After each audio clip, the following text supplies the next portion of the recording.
and welcome to this video tutorial on how to edit audio levels. So I've already set up this project where we've got a short film which I was a director of photography on. It's a fan-made Doctor Who episode. So I've already put the video clip and the audio clip already synced up into the sequence, and what we want to do is to control for audio levels, because at the moment if you play it back you can see the bars on the right are currently too low, because basically what we want is for audio levels to be between -6 and -18. This is because these are generally seen as broadcast levels. So therefore, and also another thing worth noting is we want the audio to be as consistent as possible throughout the whole video.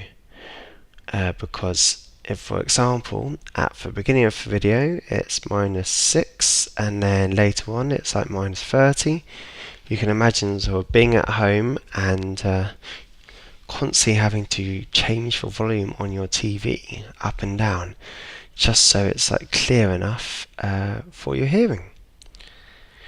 So that's why it's good to make sure between -6 and -18 it is consistently between those levels throughout the whole video. So how we control for audio levels is by right-clicking A1 and doing audio gain, and then I usually increase or decrease audio levels in increments. So I will usually do it either by every 3 or -3 or 4 or -4. So for starters, let's increase it by 4 because we want to increase the levels at the moment. So as you can see straight away, the waveform has gone up. And then let's play it back. So straight away it's now hitting around for some -12, absolute lowest -24. So it's still too low.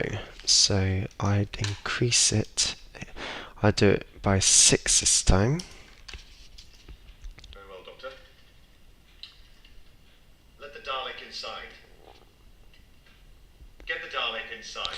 So now, even when he's peaking, as in speaking at its loudest point, he's still hitting around for -6, -12 mark, which is ideal for what we want, and are hitting between for broadcast levels.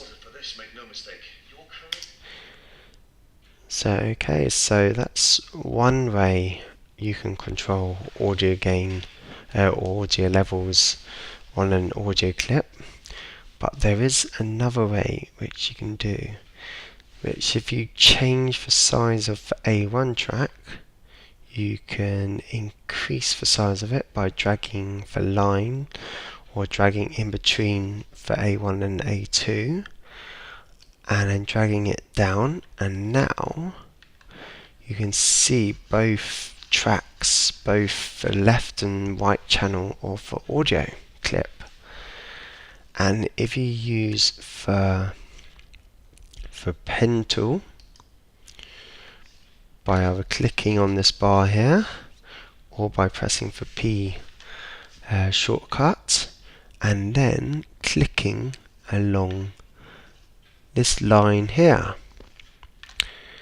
and what I usually do is if you want to increase the whole thing, what you do is then clicking the circle and then dragging it up, and now it's increasing the whole audio clip. But if you want to edit specific points in the audio, so let's undo this so it goes back to how it was. If you want to, for example, if you want to increase it at a specific point and then it to go back down to how it was, you can then create four points, create one either side, then 2 points in between, and then if you then increase that one up and increase that one up, so then essentially what it's doing is it's then going up and going back down, and it then transitions up and transitions down. So rather than doing it this way, where suddenly it'd be really high, and then suddenly the audio level will change abruptly. So it's good. So it's important to have these points here, just so it's more of a smoother fade. Yes, positively. We must reverse the polarity of the hyperwave system. It's our only chance. So that's, I would say, are two of the main ways of editing audio levels on Premiere. Like with most things on Premiere, there are multiple ways of doing everything, and it all comes down to your own personal preference. So that's all I need to cover on editing audio levels, and I hope this video has been useful.